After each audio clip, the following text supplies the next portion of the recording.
الله الرحمن الرحيم الحمد لله رب العالمين والصلاة والسلام على أشرف الأنبياء والمرسلين نبينا محمد وعلى آله وصحبه أجمعين أما بعد السلام علیکم ورحمۃ اللہ وبرکاتہ۔ محترم سامعین،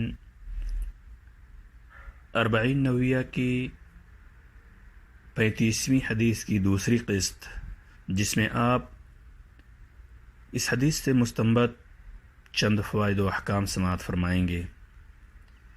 اس حدیث میں ایک پرامن اور مستحکم معاشرہ کی تعمیر و تشکیل کی بنیادی اینٹوں کا ذکر کیا گیا ہے، نیز ان بد اخلاقیوں سے منع کیا گیا ہے جو سماج کے لیے ناسور کی حیثیت رکھتے ہیں۔ یہ بھی اس حدیث سے پتہ چلتا ہے کہ حسد ایک بدترین اخلاقی مرض ہے، اسلام نے اسے حرام قرار دیا ہے۔ حسد یہ ہے کہ انسان دوسرے پر اللہ کی نعمت کو ناپسند کرے یا دوسرے سے اللہ کی نعمت چھن جانے کی تمنا کرے۔ سامعین کرام، اس حدیث کے اندر نجش کو حرام قرار دیا گیا ہے، لیکن نجش کیا ہے؟ نجش یہ ہے کہ جو شخص کوئی سامان خریدنا نہیں چاہتا، وہ خریدار یا بائع میں سے کسی ایک کو فائدہ اور دوسرے کو نقصان پہنچانے کے لیے اس سامان کا بھاؤ، اس سامان کی قیمت بڑھا دے۔ اس کے حرام ہونے کی حکمت یہ ہے کہ یہ سراسر فریب اور دھوکہ ہے،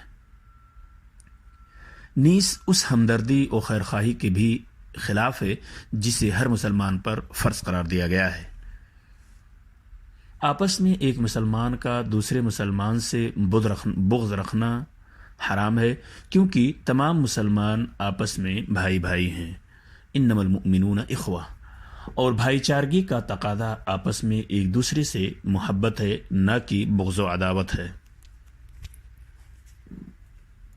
اللہ تعالیٰ نے مسلمانوں پر بغض و عداوت پیدا کرنے والی چیزوں کو حرام قرار دیا ہے اور ان کے درمیان الفت و محبت پیدا کرنے والی چیزوں کا حکم دیا ہے۔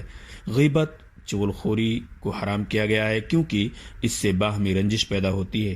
نبی اکرم صلی اللہ علیہ وسلم کا ارشاد ہے جو بخاری اور مسلم کے اندر موجود ہے، جنت میں چغل خور داخل نہیں ہوگا۔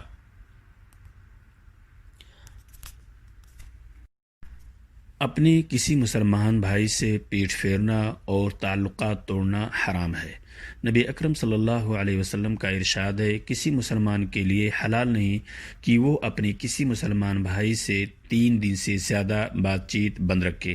دونوں ملاقات کریں تو ایک دوسرے سے منہ موڑ لیں، یہ بالکل حرام قرار دیا گیا ہے۔ ان دونوں میں زیادہ بہتر وہ ہے جو سلام کرنے میں پہل کرے۔ البتہ کسی فاسق اور گناہگار سے اس کی اصلاح کے خاطر 3 دن سے زیادہ بات چیت بند کرنا جائز ہے، بشرطے کہ بات بند کرنے میں مصلحت ہو اور اس کا مقصد یہ ہو کہ وہ اس گناہ کو چھوڑ دے۔ واللہ اعلم بالصواب۔ سامعین کرام، ایک مسلمان کی بیع پر دوسرے مسلمان کا بیع کرنا حرام ہے کیونکہ اس کے نتیجے میں بغض و عناد اور نفرت و عداوت پیدا ہوتی ہے۔ اس کی مثال یہ ہے کہ ایک شخص 50 روپے میں کوئی سامان خرید رہا ہے، ایک دوسرا آدمی اس خریدار سے جا کر کہے کہ میں 40 روپے میں تمہیں یہ سامان دے دوں گا یا 85 روپے میں اس سے بہتر دے دوں گا۔ اس بنا پر خریدار پہلے کے ساتھ اپنا معاملہ ختم کر کے دوسرے کے ساتھ معاملہ کر لے۔ اس کی دوسری مثال یہ ہے کہ ایک شخص کسی کے پاس جائے جس نے 50 روپے میں کوئی سامان بیچا ہو، اس سے جا کر کہے کہ میں تم سے یہ سامان 60 روپے میں خرید لوں گا۔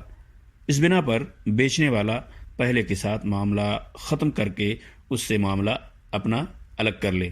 یہ دونوں صورتیں اسلام میں ممنوع اور حرام ہیں اور ان کی یا ان چیزوں کی بکثرت نہیں وارد ہوئی ہے۔ محترم سامعین کرام، اس حدیث میں ان امور اور ان چیزوں کو اپنانے کی ترغیب ہے جس سے مسلمان میں الفت و محبت پیدا ہوتی ہے اور ان کے دل یکجا ہو جاتے ہیں۔ زیارت، صلہ رحمی، صدقہ اور ہدف وغیرہ الفت و محبت میں اضافہ کرنے کے اہم وسائل ہیں۔ اسلامی اخوت کا تقاضا یہ ہے کہ ایک مسلمان دوسرے مسلمان پر کسی طرح کا ظلم نہ کرے، بلکہ اس کے ساتھ اچھا برتاؤ کرے اور اس کے حقوق کی ادائیگی کرے، اس کو بے سہارا نہ چھوڑے بلکہ اس کے کام آئے، اسے حقیر نہ جانے بلکہ اس کی عزت و تکریم کرے۔ سامعین کرام، تقوی دل میں ہوتا ہے، اس لیے اللہ کے رسول صلی اللہ علیہ وسلم نے فرمایا التقوی ہا ہنا۔ آپ نے اپنے سینے کی طرف اشارہ کرتے ہوئے فرمایا کہ تقوی یہاں ہے۔ تقوی دل میں ہوتا ہے اور اعضاء و جوارح سے اس کی تصدیق ہوتی ہے۔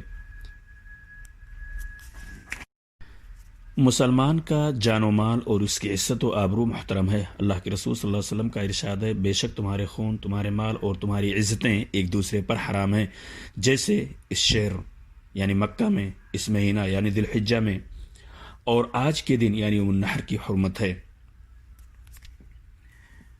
سامعین کرام، اسلام عقائد و عبادات اور اخلاق و معاملات کا ایک مکمل مجموعہ ہے۔ وہ ایک اچھے معاشرے کی تشکیل و تعمیر کی خاطر ہر اچھے اخلاق کو پروان چڑھاتا ہے اور ہر بد اخلاقی سے جنگ کرتا اور روکتا ہے۔ سامعین کرام، امید ہے کہ آپ نے ان مستنبط شدہ فوائد و احکام سے استفادہ کیا ہوگا اور یہ چیز اپنی زندگی میں ایک لائے عمل کے طور پہ اس کو سامنے رکھیں گے اور دوسروں کو بھی اللہ کے رسول صلی اللہ علیہ وسلم کی اس حدیث سے مستنبط فوائد و احکام کو دوسروں تک بھی پہنچائیں گے۔ السلام علیکم ورحمۃ اللہ وبرکاتہ۔